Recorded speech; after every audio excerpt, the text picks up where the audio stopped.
Okay, so today we are talking about why DW drums are so damn expensive, or at least why they are perceived to be so expensive. And the truth of the matter is that they're actually not any more expensive in general than other brands out there, but they definitely have this connotation and there's this perception that DW drums are in general overpriced or far more expensive than other brands out there, and it really just isn't the case. So I want to first of all try and dispel that myth, and then also talk about what I think is a more interesting question, which is why do drums get so expensive at the high end of the market?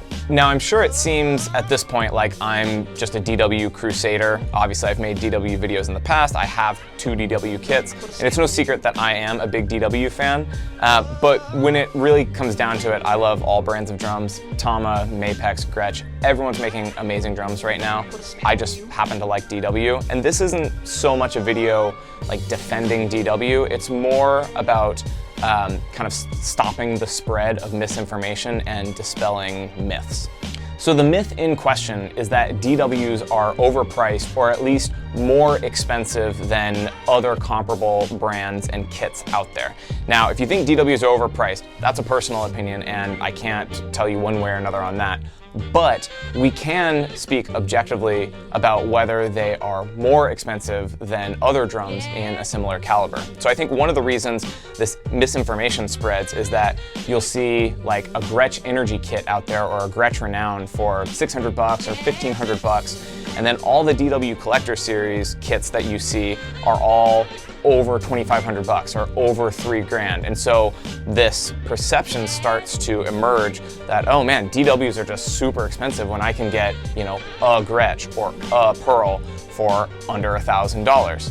Now, of course, the problem here, as most of you know, is that there are different tiers and there are different price points. So Gretsch makes really low-end drums made overseas and made with poplar shells and all of these things to cut costs, as well as really expensive kits. They also make the USA Customs, which are made in the USA, use higher quality materials, and all the reasons that some drums are more expensive than others.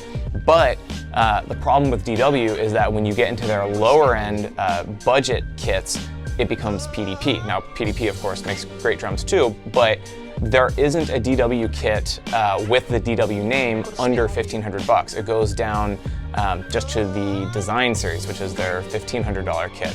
And then the Performance Series, which is typically over $2,000, and then all of the Collector Series stuff, that's all their high-end kits, which are usually over $3,000, just depending on the options and what you get. Now, this only happened recently over the course of the past 5 or 10 years. That's when the Performance Series and the Design Series emerged, and before that it was only Collector Series and only custom kits. So the only DWs that you'd see out there were the high-end models, whereas if you were looking at Tamas, Gretches, whatever, you'd be seeing Imperial Stars, you'd be seeing Renowns, you'd be seeing all of these kits that go for a lesser price because they are more cheaply made drums. Whereas with DW, there just aren't those branded, cheaply made drums. They all become PDP. So the problem there is that everyone's comparing apples to oranges, but when you really compare apples to apples and look at Gretsch USA Customs, DW Collectors, all of each company's high-end kits, whether it be custom or exotic or whatever it might be, the prices are actually not that dissimilar. So just for example, I pulled up some 4-piece kits with relatively similar specs. I see a DW Collector Series here for like $3,700, okay, pretty pricey. But then you move over to the Sonor SQ2, oh, similar specs, $4,300, way more expensive than the Collector Series. Then you move over to the Gretsch USA, $3,500. Again, a little bit cheaper than the DWs, but not by much. Now, the last reason I think this perception persists that DWs are incredibly expensive is exotic finishes and extra options. DW has been known over the years for their exotic finishes, which drastically increase the price of their kits. So that's where people start seeing $6,000, $7,000 DW kits, and that's where their minds just explode and they go, oh my God, DWs are the most expensive drums in the world.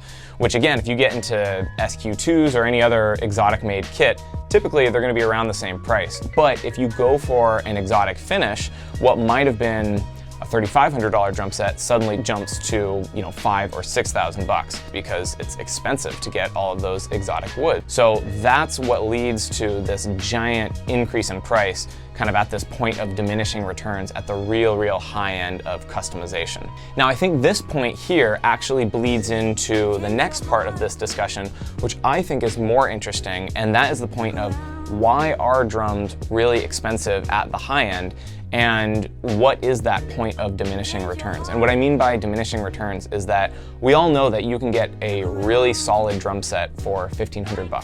Gretsch Renowns, the DW Design Series, Performance Series, Tama's Star Classics. Those are all fantastic drum sets that people are using on tour, people are using in the studio. They sound amazing, but they're $1,500, $2,000, and we're all buying, or lots of people are buying, $4,000 drum sets. Why? What are you actually getting for the extra money, and why are they so much more expensive? There's a lot of factors that go into it. One of them is where the drum set's made and assembled. So are they assembled overseas where labor is much cheaper, or are they made in the US where labor is more expensive? That's economics 101, and that is going to be the same in any industry. Another factor that contributes is customization, and this is a big one. Renowns, Design Series, all of that stuff, those are production line kits, which means that there are a few different options that you can pick from. You can pick from a few different colors and a few different shell configurations, but there's really only usually 3 or 4 different configurations that you can buy in those kits. Whereas if you get a Collector Series or USA Custom or an SQ2, you can choose the diameter and the depth of every single drum, and in the case of the SQ2, you can really go crazy about how you customize what wood gets used, the layout. There's usually, you know, a ton of finishes. With DW's literally hundreds of finishes that you can choose from. And that level of customization, because that kit is made to your exact specs, it costs a lot extra because it's made to order. They can't just pump out a bunch of the exact same kind of kit and then have them sitting in stock and ready to ship out. So that alone, I think, accounts for a large percentage of the price jump you see between like a Performance Series kit and a Collector Series kit, or like a Gretsch Renown or a Gretsch Brooklyn and a Gretsch USA Custom. Now, some of the other miscellaneous things that you're paying for at the high end, you're paying for better quality hardware. Oftentimes you are paying for, again, certain finishes. Sometimes lacquers are more expensive than satin finishes. If there's any sort of graphics, usually that's going to be more expensive. If there's a different type of hardware color, so maybe black nickel hardware, gold hardware, brass, that kind of thing, that's going to be more expensive. Again, where the drum is made, the labor costs, all of those factors go into why drums are priced as they are. Now, I also alluded to this idea of diminishing returns, and I think that if you are only concerned with sound and getting a kit that is of high build quality and sounds as good as it possibly can, I think once you get to that kind of $2,000, $2,500 price range with production line kits like the Gretsch Brooklyn, the DW Performance Series, that is when you've kind of hit the sweet spot as far as diminishing returns. And once you go beyond that, the things that you're getting as far as customization, looks, you know, extra labor put into making that kit, that's where you are really going to have to start spending a fair amount extra money for smaller and smaller gains. So if you're wondering, like, where is that point where I'm really getting the most for my money, I think it's probably in that $2,000, $2,500 price range. But for a lot of people, myself included, that extra money you spend on the customization and everything that comes with getting a really high-end kit is worth it. That extra little bit that I'm getting at the top end of the diminishing return curve is completely worth it. So I'll just wrap this up quickly. And again, this isn't meant to be like a DW crusade video. This is just meant to hopefully dispel some myths and just educate as far as why drums are priced as they are. So hopefully it was educational and informative, helpful to some of you. If you have any questions or if you have any points or comments to make, please leave a comment below. And if you like these videos, you can always subscribe and I'll make more of them. But yeah, let me know what you think. Thank you for watching, and I will see you in the next one.